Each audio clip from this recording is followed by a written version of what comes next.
Okay, we're going to start right up here, checking out what our villagers got for us. It's got 32 pieces of wood for 1 emerald.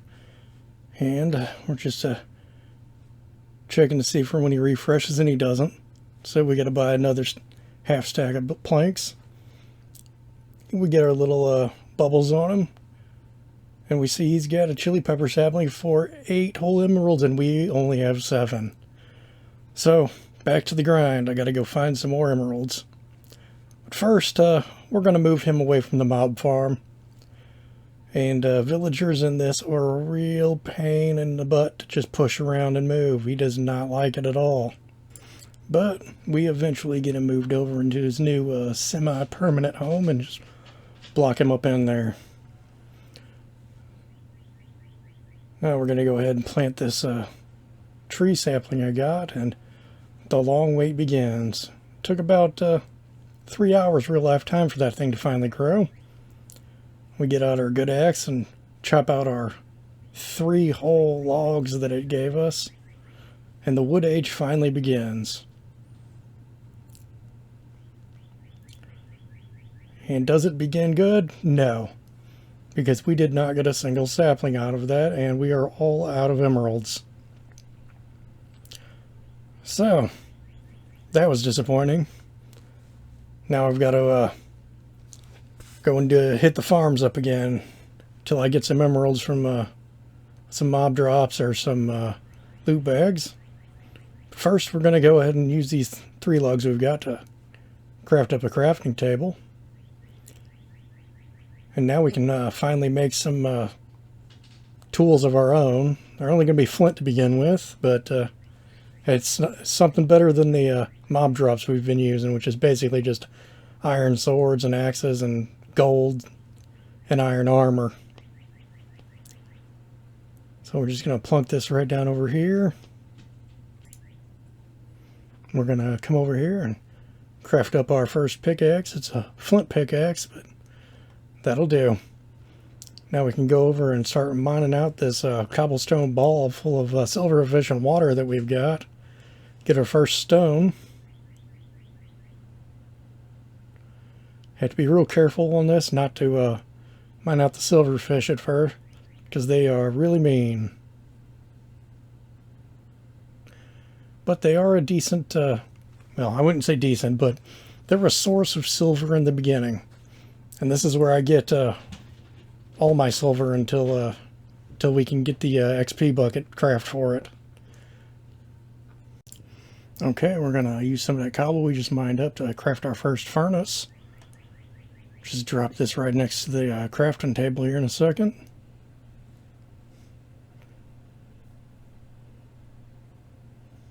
Grab up some of the coal off of the ground. We don't have any a mini coal that's easy to make, so we're just going to put it in there the way it is and get some stone cooking. Now we can go craft our first mortar.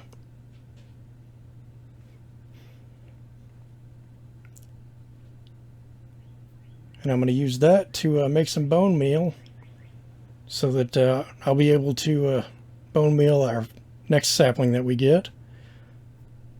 This way it won't take me 3 hours waiting for it to grow. Let's see, I got my emeralds finally. Gonna go over and get this new sapling, and we are not gonna grow that one. We're gonna craft up the rainforest sapling from Gtnh or Gtech. I don't know if it's a Gtech one or if it's added by Gtnh. And this is going to be a huge source of wood for us. These things are gigantic when they grow. They aren't that great to mine out though, chop down, because they're not perfectly round. So it is a bit odd to pillar up through them. Just grab up some wood real quick off of here. We're gonna run over and finish off this quest. Take care of a few of the quests in the quest book here real quick that we've got the stuff for already.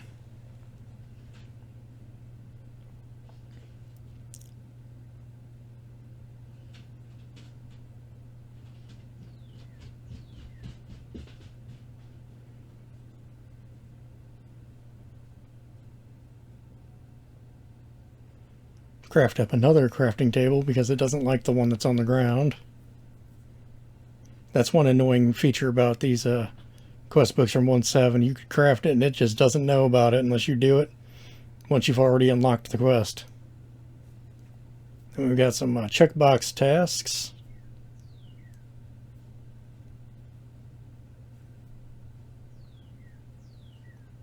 And a couple more tools to craft.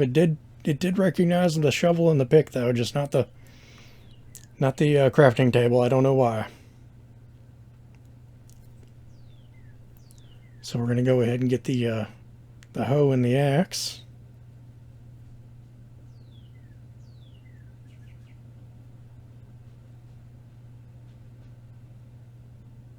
And I'm getting the loot bags. Pretty much every time I have a choice to get a loot bag, I'm going to take the loot bag. It gives me some food and a whole bunch of dyes. Like 16 of each and every color. And those are going to come in real handy later.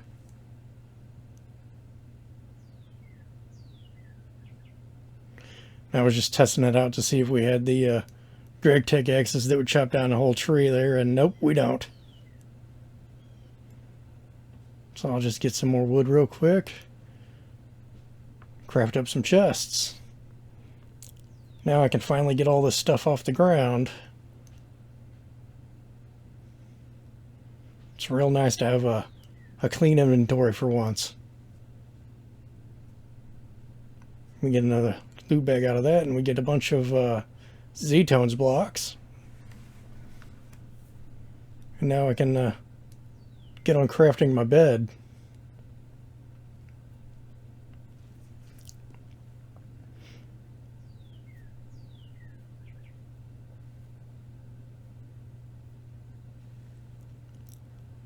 Thankfully, a lot of the spider, or a lot of the mobs was webbing me, so I was able to get all that string. Craft up a soft hammer for the bed. Okay, I'm going to go ahead and pick my reward here for crafting that soft mallet.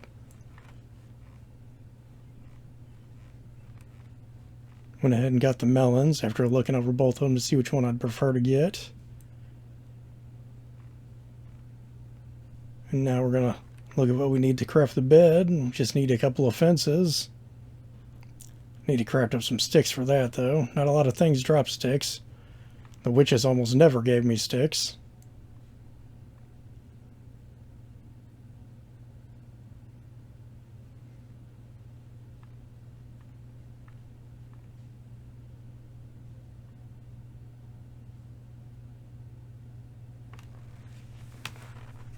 Now get my 3 pieces of carpet. And we got our first bed, and we can finally sleep through the nights. Not that it's real important for me since I turned off hardcore darkness, but it does make things a little bit easier. And now I'm going to craft up these stairs here because I really want those the ladders. They make chopping down those GT++ trees a whole lot easier. You could just craft the ladders though, but you'd need a ton of wood for that, and they take a lot of wood screws, which I don't really have the metal to make the saws and files for making those. So we'll just make do with the 64 ladders that we got from the quest for now. And we're just going to continue on with hammering out a few of these simple quests. Just some oak wood here, and we're going to get the torches. So that's the most useful thing for us. And move on to the next one.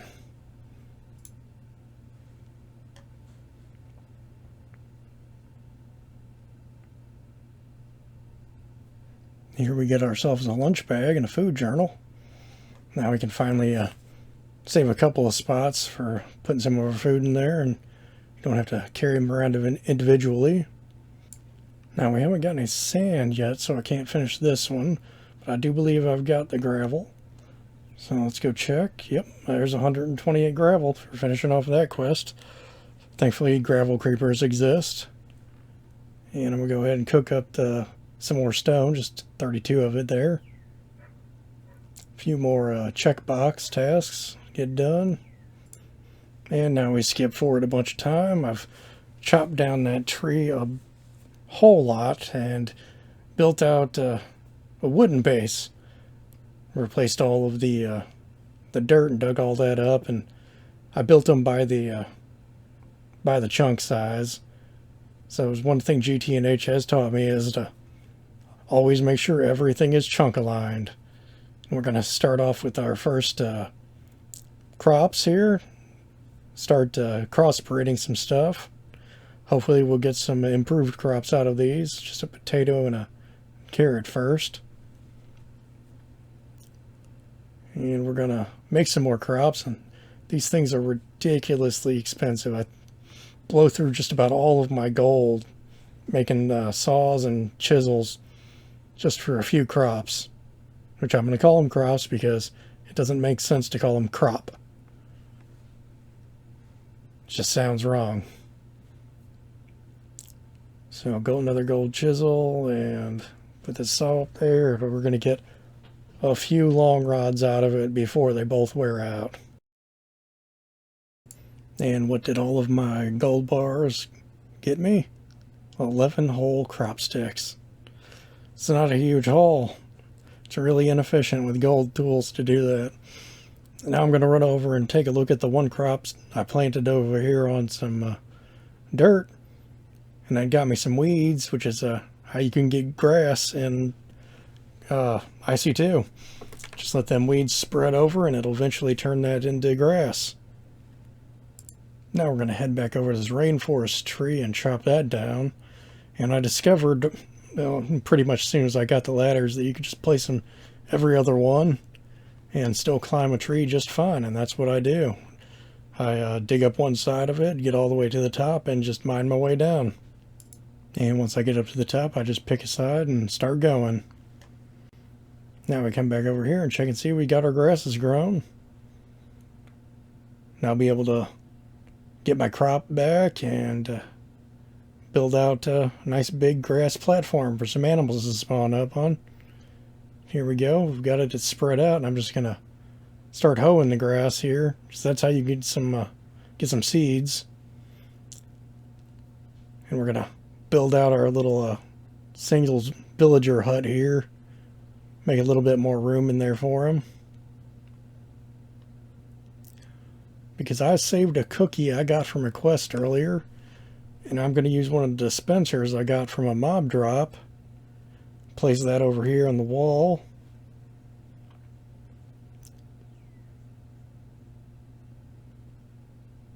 Get that cookie arrow, or mystery area I should say, crafted up.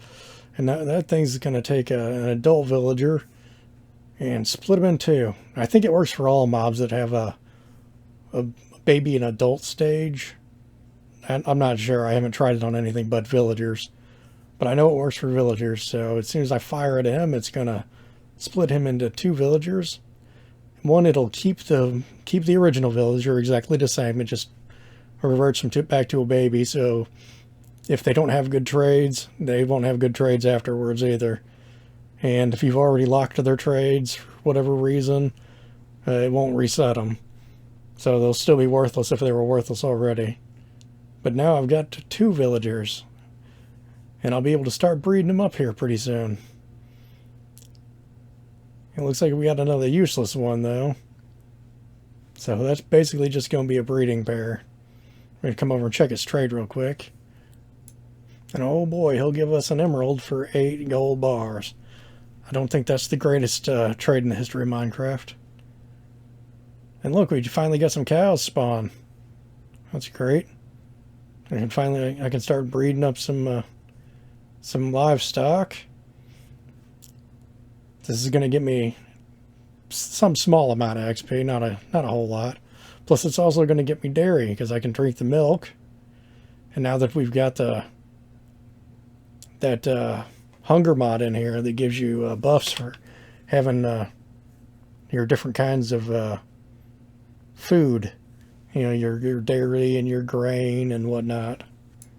Okay, we're going to head back into the quest book here and go ahead and buy these silverwood and greatwood saplings. Okay, we're going to pick back up here a fair bit later. I've chopped down a whole bunch of trees because I decided I needed more room for the base. to get my villager breeding going. So I built a ring out 5 by 5 chunks wide of all these chiseled wood blocks. And if you didn't know, chiseled blocks in Gtnh are all non-spawnable, so you can build pretty much as you want and don't have to worry about mobs spawning if you don't have torches. And they look better than just the plain wood planks. You know, not much better though, and I'm a terrible builder.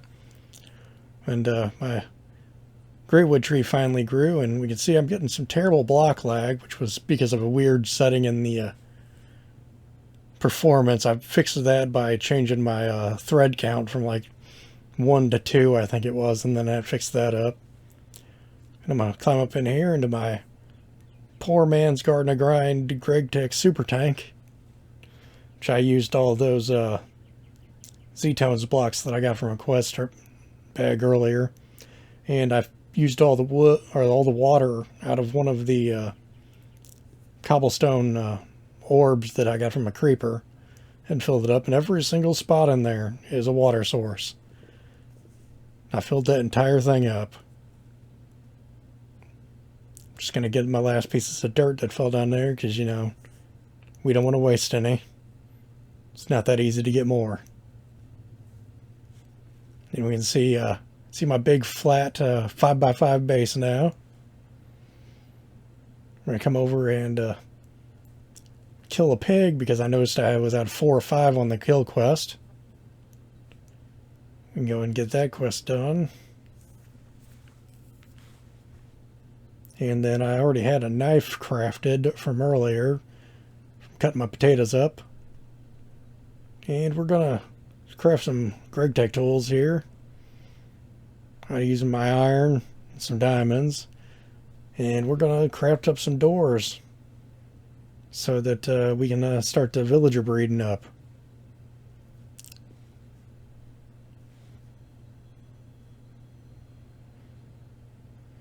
And I did a bit of research online to find out, you know, the optimal amount of doors. And it seems like it's 3 doors per villager that you've got up there. And I've only got 2, so 6 wouldn't be enough. I'd need 9 before they'd start breeding. And I also found out, nowhere online said this, didn't find anyway, but I found out that the metal doors don't seem to work for villagers. They don't care about them.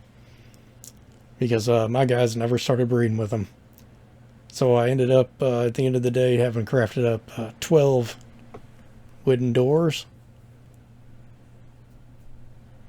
And here's where I tried to move him with the boat, because I was hoping to be able to push him up there, and the boat just fell through the world. It did not like those chiseled blocks, or being on a sky block for some reason.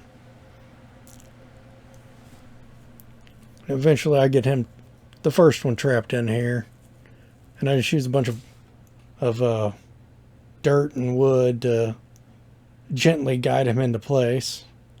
And finally, you know, I think I used a bucket of water sometimes too to push him a little bit.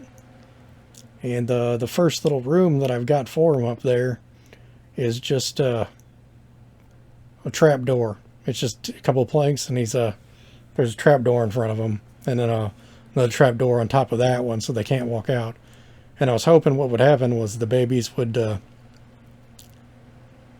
pop out and just walk off the trap door down to the water stream, and it worked a little bit, but not super great, because you'll see later that I've got 3 villagers in there because one of the babies just refused to leave and grew up there.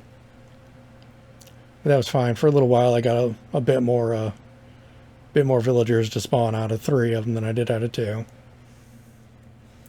The second guy was a little bit easier to get up there because I'd already had the experience of blocking everything off for the first one.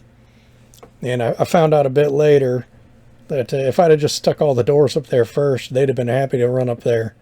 You know, they'd have cinched the doors and be like, we need to get to those doors, and start slamming them open and close like we do in a real village. But no, I did it the hard way the first time. So we can see I'm digging out all the wood, or all the extra wood and all the dirt that I had placed around, and we get all the stairs out of there and get our water placed in. And I eventually had to move the whole thing back too, because they were too close to the holding pen, and the villagers were constantly trying to jump up into the water stream to go back up there. So I moved the whole villager spawning thing all the way to the other end of the base. So it was, 5 chunks away from where they were getting stored, and that kept them from jamming up against the edge of the wall there and killing themselves. Yeah, I tried feeding them too to see if that would help, but I think that's like a newer mechanic. I'm not sure. They didn't seem to care about the carrots or want any food at all. They just wanted doors. So, I'll sort through all my junk a bit and do a bit more crafting.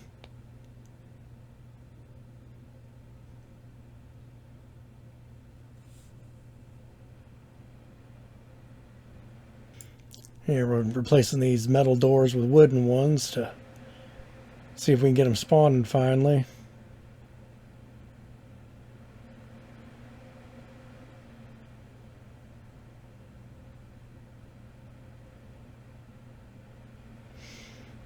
Build out the rest of my pens some more once I get some more wood and we can finally see the hearts going on them. Run down here to my holding pen before they start popping out some more babies and finish this thing out the rest of the way. I ran out of wood halfway through building it and had to chop down some more trees. Took a lot more wood than I thought it was going to.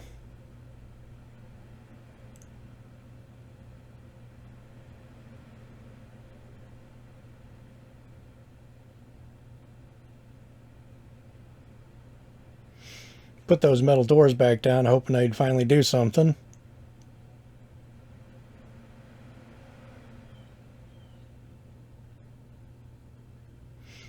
Hey, look, we got a baby.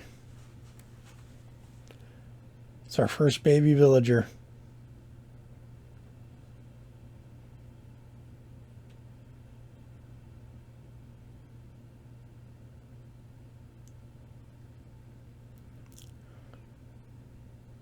Run back up here with all my gold coins that I got out of loot bags from the Thaumcraft mobs, and we can see that guy who grew up there did not leave, but he's got some trades.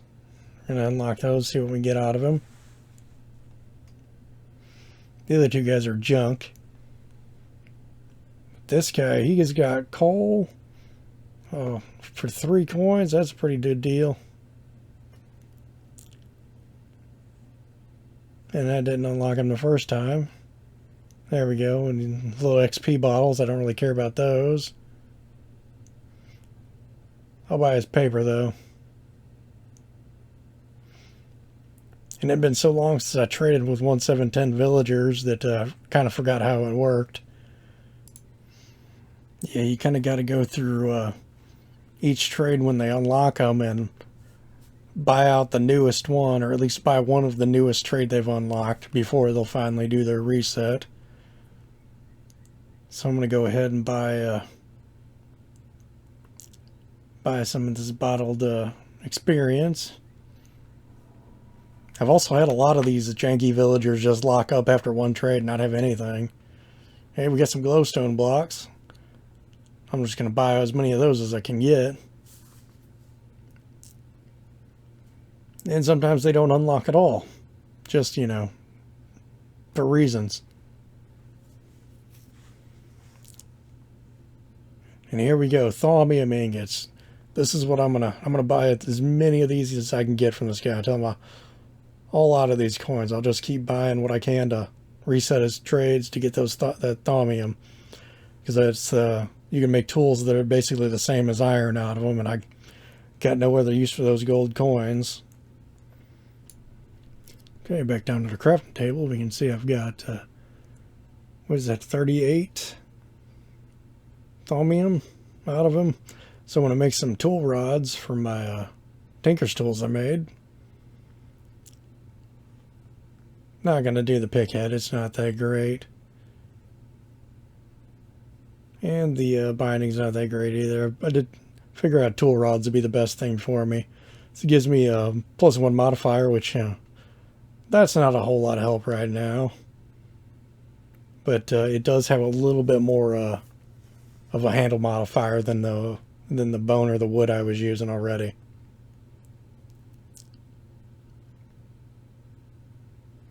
And if you didn't know, you can use that little chunk that comes out of these the crafting to make another one if it's only half a piece. And I found out later on not to be using whole bones to repair your bone tools, because it'll just replace the tool rod with bone if you use a whole bone in there. Which was really annoying to find out, because then I had to go back and make more thaumium tool rods for them. And we're going to end today's episode watching a villager go down the water slide to his new home. So if you liked it, hit the like button. If you didn't, hit the like button anyway, and tune in to see the next episode when hopefully we've made some more progress.